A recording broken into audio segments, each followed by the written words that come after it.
Good afternoon, everybody. I just thought I'd come on and do a follow-up to the video that I did on Thursday evening, which if you wish to find it, it will be on my Facebook page or my business page or my Instagram.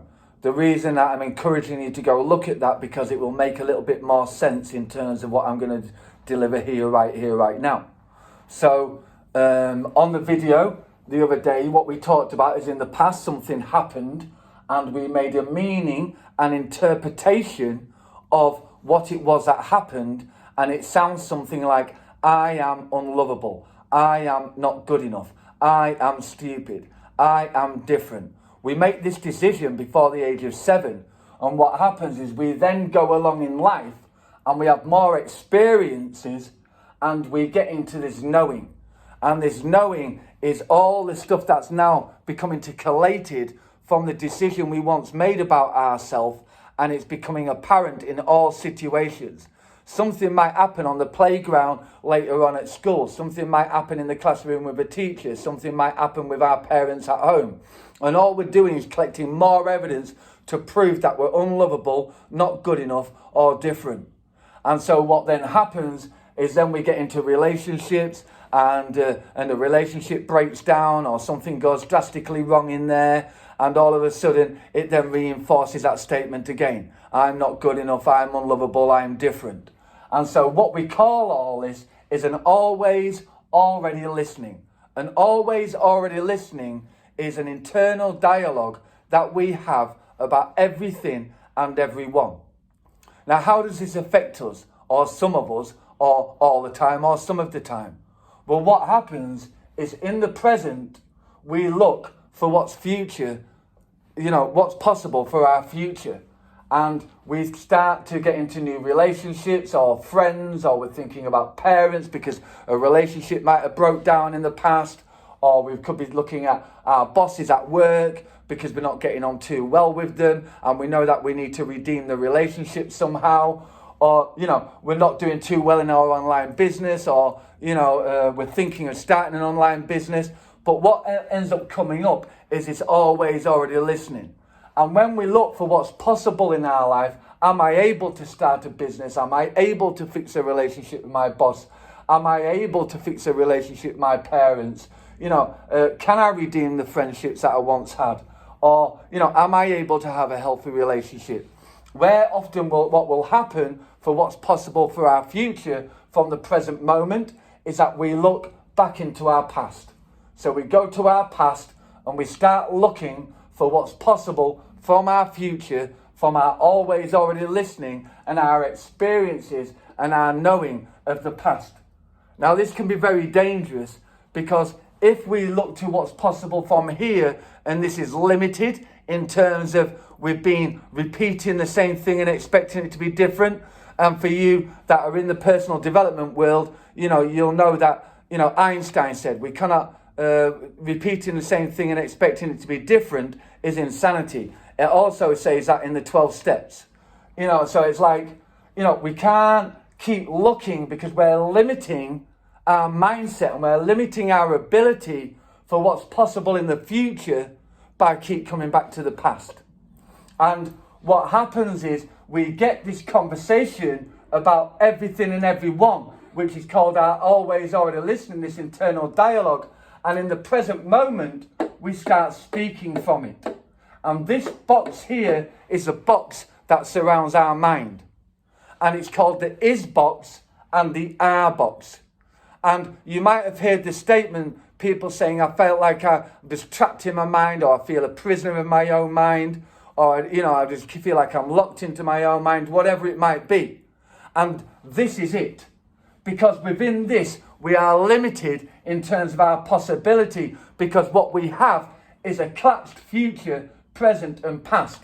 And really, in reality, we don't even have a present and we don't have a future.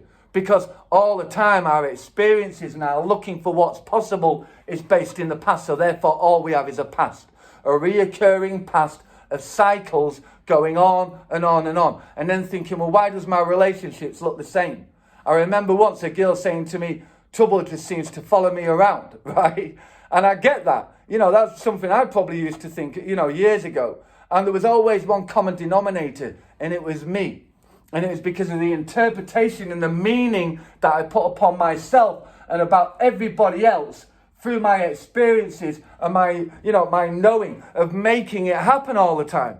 It was like, having unhealthy relationships, unhealthy friendships, getting into arguments in school, getting into arguments in work. I was a common denominator in that. I was the center of all that. And I say that even though, things did happen to me, I'm trying to take a responsibility, perspective in terms of what it is about me that attracts this into my life, right? Well, what's attracting it into my life is because I keep repeating the same thing and I keep expecting it to be different. So in this box, it's like, if I look to the box that surrounds our mind, he is just like that. She is like that. My mum is like that. My dad is like that. My boss is like that. They are that way. And we speak in these overarching generalizations. Like all women are, all men are, all managers are, all police are, all online businesses are. We do this because it's what we've learned. It's been our experience. It's our knowledge. It's our knowing. The problem is it's limiting us.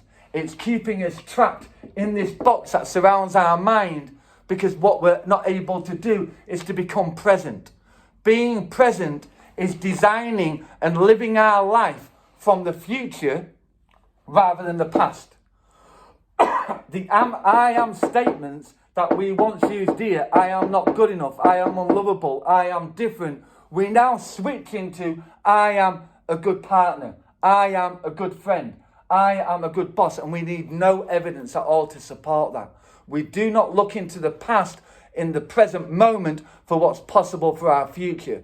We throw it out into the future with an I am statement like I already am that.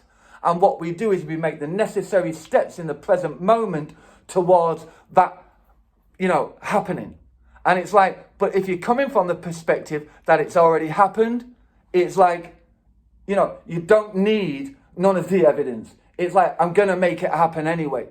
And I know that it's not easy, but it is the only way in terms of us being able to look at and find a solution to being trapped in the box that surrounds our mind and repeating the same thing and expecting it to be different.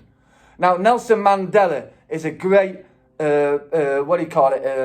example of this sort of conversation. Nelson Mandela had 28 years up his arse while he was in a jail with apartheid rule, black segregation amongst schools, buses, employment, a lot of other things. And he stood in that cell and he said, I'm going to be the first black president of South Africa.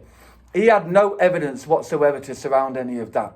In fact, if anything, it told him that nothing was possible. If where he'd have come to was the past to find the answer to whether that was possible. So he stood there knowing everything that he knew with 28 years and still stood for what was possible. And it was almost like he, in that moment, was throwing it out like, I am the president of South Africa. And he walked from the future back to his present moment in order to make that happen.